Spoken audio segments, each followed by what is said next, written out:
प्रभु यीशु मसीह के मधुर और मीठे नाम में आज दिनांक 28 अक्टूबर दिन शुक्रवार को हम आप सब श्रोताओं का हार्दिक स्वागत करते हैं। आज के दिन के लिए वचन लिया गया है यशायाह नबी की पुस्तक उसका 45 अध्याय 22 पद। वचन कहता है, हे पृथ्वी के दूर दूर के देश के रहने वालों, तुम मेरी ओर फिरो और उद्धार पाओ, क्योंकि मैं ही ईश्वर हूँ और दूसरा कोई नहीं। प्रभु में प्रिय लोगों, सबसे अच्छी मदद आपको उस पहाड़ से मिलती है जहाँ परमेश्वर खुद वास करता है। न तो सोना और न तो चांदी, न ही आपकी कोई कीमती चीज, परंतु प्रभु आपके छुटकारे के लिए आपसे अपने वचन के पालन करने की मांग करते हैं। जब आप अपने आप को प्रभु की दृष्टि में नम्र करते हैं और उसकी ओर देखते हैं, तो वह आपको अपनी कृपा से उपहार के रूप में छुटकारा देता है। वह न केवल आपको छुटकारा देता है बल्कि आपको शांति भी देता है। एक बार एक कलीसिया में एक प्यारी बुजुर्ग महिला का निधन हो गया। अंतिम संस्कार के दौरान परिवार और कलीसिया के सभी की आंखों से आंसू छलक पड़े। बुजुर्ग महिला का एक बेटा था जो बहुत छोटा था। उसकी उम्र करीब 15 साल की थी।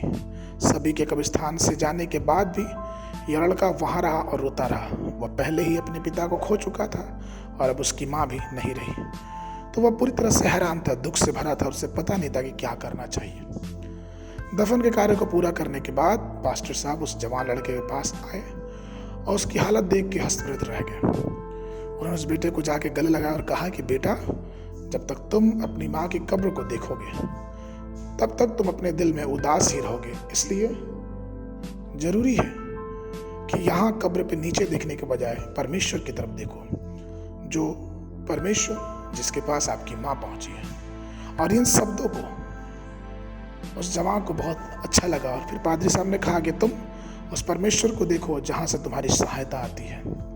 इस वचन से जवान को और भी उल्लास और आशीष मिली। प्रभु में प्रिय लोगों, क्या आप संघर्ष के रास्ते में चल रहे हैं? क्या आप अपने जीवन में एक के बाद एक परीक्षाओं से परेशान हैं? क्या सभी दिशाओं में दुख और मुसीबतों से घिरे हैं? उस स्थिति में भी अपनी आंखें प्रभु पर टिकाए और उसकी ओर देखें। स्वर्ग और पृथ्वी का निर्माता यहोवा की ओर देखें, जो आपकी सुधि लेता है और आपको सच्चे प्रेम से शांति देता है। उसके पास आपकी सभी समस्याओं का समाधान है और वह आपकी सभी समस्याओं का समाधान करता भी है। इसलिए आइए प्रेम पूर्वक परमेश्वर को पुकारे, जिसके पास हमारा उद्धार है। वही एक कला परमेश्वर है जो स्वर्ग से उतरा, हमारे लिए कलवरी क्रूस पे जान दी और जीवित होके फिर परमेश्वर के दाहिनी ओर विराजमान है और जो हमारी सहायता के लिए हमेशा ही तत्पर रहता है।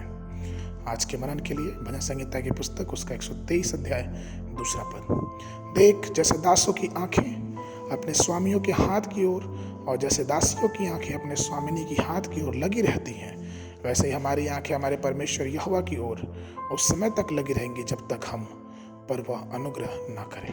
बाइबल अध्ययन के लिए सुबह के समय यिर्मयाह नबी की पुस्तक उसका 15, 16, 17 अध्याय।